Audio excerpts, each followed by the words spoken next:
জাতীয় ঐক্যমত্য কমিশনের সুপারিশের ভিত্তিতে জুলাই চার্টারের বাস্তবায়নের পর এ বছরের ডিসেম্বরের মধ্যেই নির্বাচন হতে পারে বলে জানিয়েছেন প্রধান উপদেষ্টা ডক্টর মোহাম্মদ ইউনূস।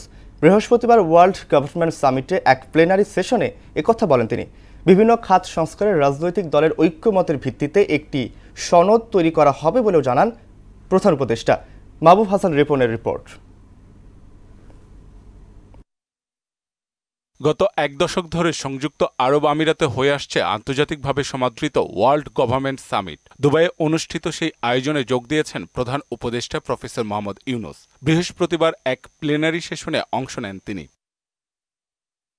প্রধান উপদেষ্টা ডক্টর মোহাম্মদ ইউনূস বলেন, জাতীয় ঐকমত্য কমিশনের সুপারিশের ভিত্তিতে জুলাই চার্টারের বাস্তবায়নের পর এবছরের ডিসেম্বরের মধ্যেই নির্বাচন হতে পারে।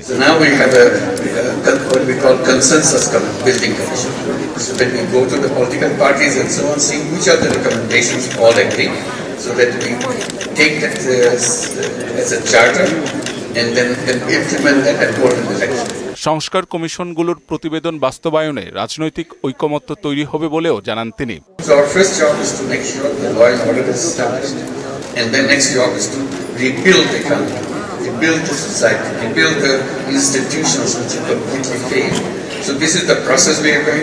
প্রধান উপদেষ্টা বলেন, জুলাই গণহত্যা নিয়ে জাতিসংঘের প্রতিবেদন এবং সুপারিশ নিয়ে কাজ করবে Bangladesh. So we have a United Nations document on that.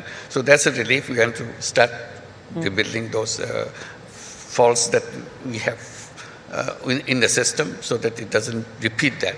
So this is one of the things that we want to make sure.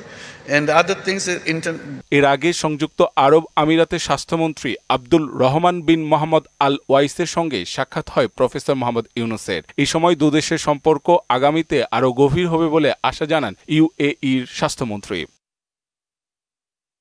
মাহবুব হাসান রিপন, মোহনা সংবাদ, ঢাকা।